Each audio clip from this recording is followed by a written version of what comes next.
What does it take for a God of War to become a God of Hope?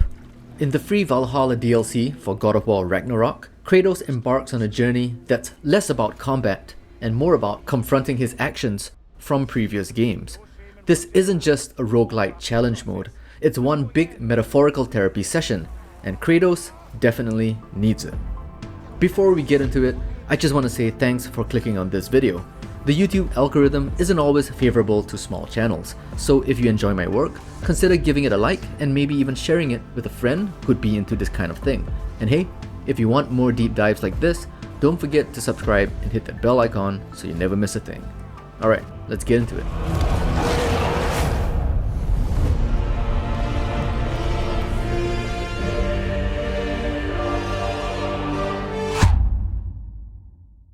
Following the climactic events of Ragnarok, Atreus embarks on his own path, and Kratos is left to face the echoes of his past.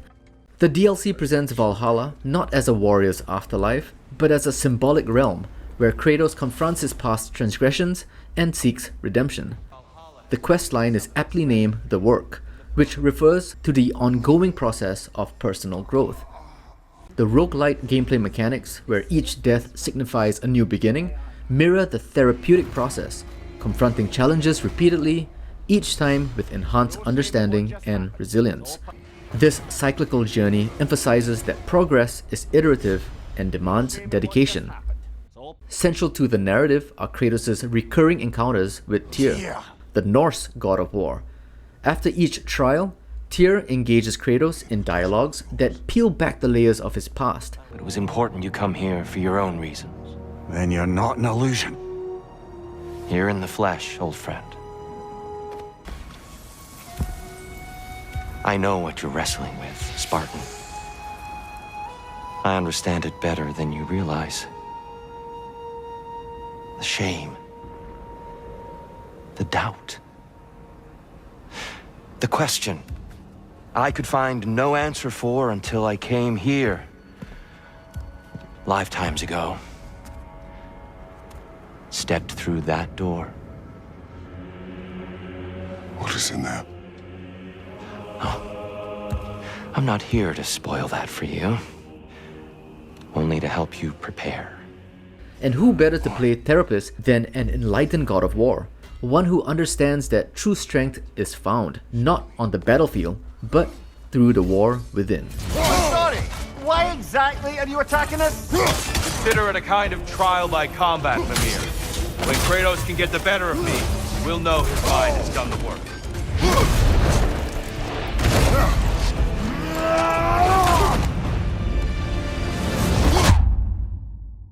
Ares!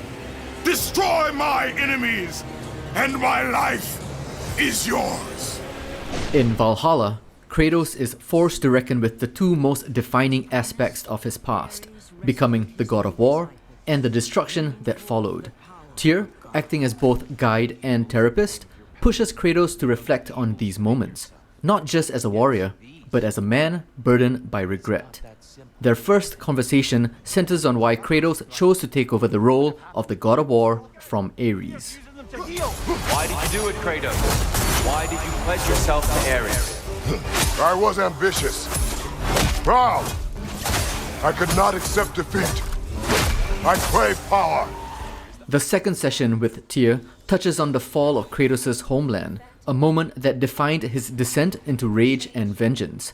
Tyr's probing questions strip away Kratos' defenses, forcing him to confront the emotional truth behind his actions. Tell me, Kratos, truly, how did it feel to plunge your homeland into darkness?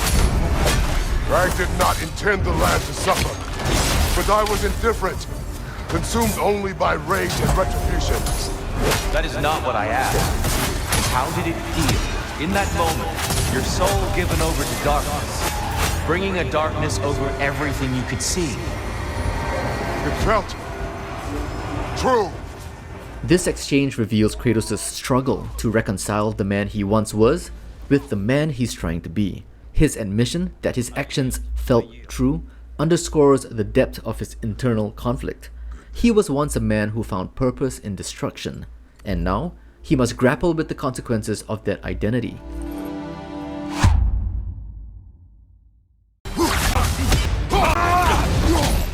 In the pivotal 4th session, Tyr guides Kratos to confront the emotional aftermath of his vengeance. When the evils of the box were purged, what remained was hope, which you chose to release back to the world. Yes. After everything, you came back full circle to sacrificing yourself. My death would have been just, but it was not to be. Yes, you lived, and hope still lived inside you, from that day to this one. One might say you brought hope back to these realms after a long slumber. Box or no box, Kratos. Hope and fear and love and hate exist in every one of us. The question is, which will you choose to let guide your actions? Each choice we make shapes our world. This conversation underscores the duality of human emotions and the conscious choices that defines one's path. For Kratos, it's a moment of clarity. He can't change the past, but he can choose hope over hatred moving forward. Throughout his trials in Valhalla, Kratos faces Tyr in combat, each encounter marked by a different weapon. These weapons aren't just tools of war, they're symbols of the lessons Kratos must internalize on his path to redemption. You're not ready. The Norse spear and shield represent the balance between aggression and protection. For Kratos, this duality mirrors his struggle to reconcile his violent past with his desire to protect those he loves. It's a reminder that true strength lies not in unchecked rage, but in knowing when to fight and when to shield. I brought something else to keep things interesting. You're not the only one with weapons from far-off lands, you know. Ready?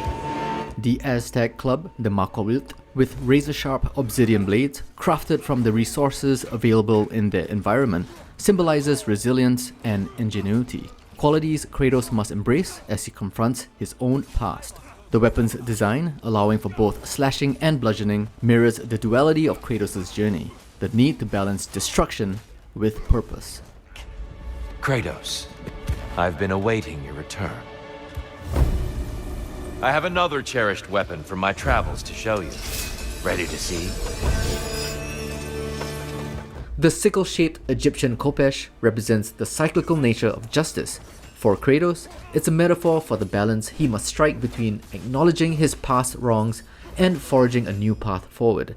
Justice, as Tyr teaches him, isn't about punishment, it's about balance. I have one last weapon to show you. I think you'll enjoy it, if that's the word.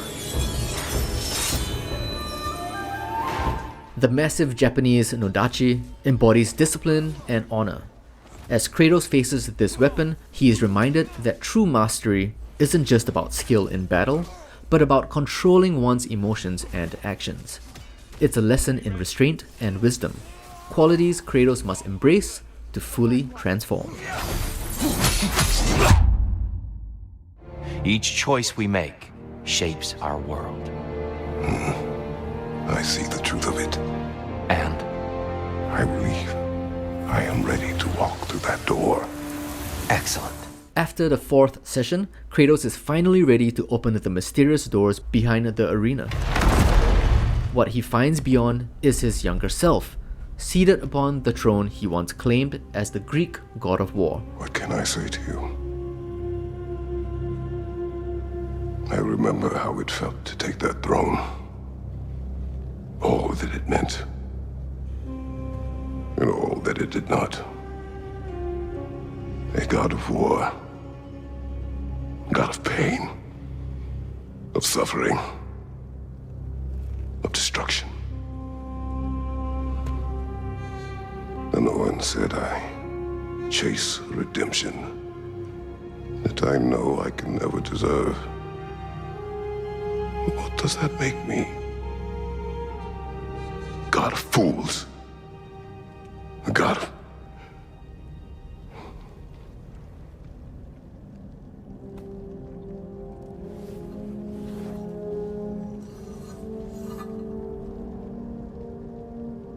hope.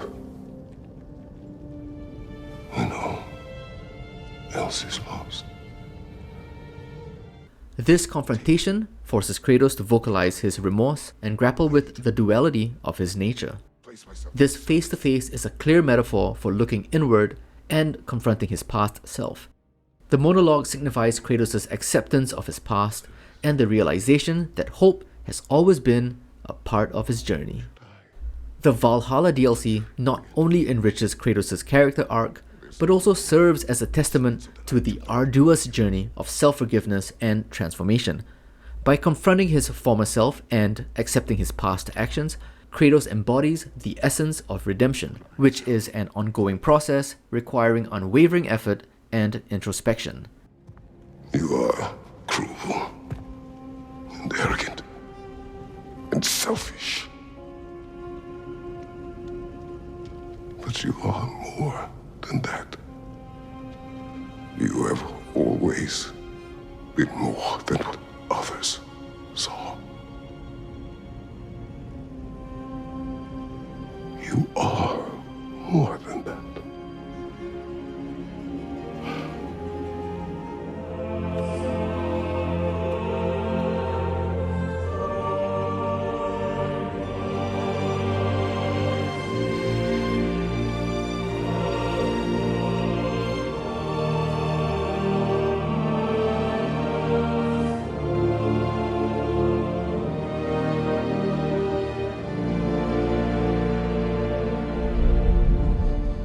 As for the franchise's trajectory, the conclusion of the DLC leaves room for speculation. Egypt in particular has long been speculated as a potential setting, given its deep mythological ties to death, judgment, and rebirth, concepts that align closely with Kratos' ongoing transformation. In a poll here on the channel, even you guys wanted to visit Egypt as the next setting for the God of War franchise. Wherever the story takes him next, Valhalla reinforces that Kratos is no longer just the God of War, he is a God of hope. The question is no longer whether he can change, but rather how he will choose to wield that change moving forward.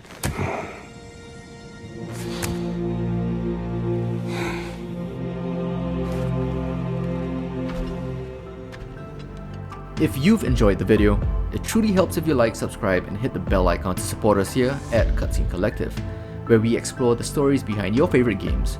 Let us know your thoughts below, and until the next one, be good to each other.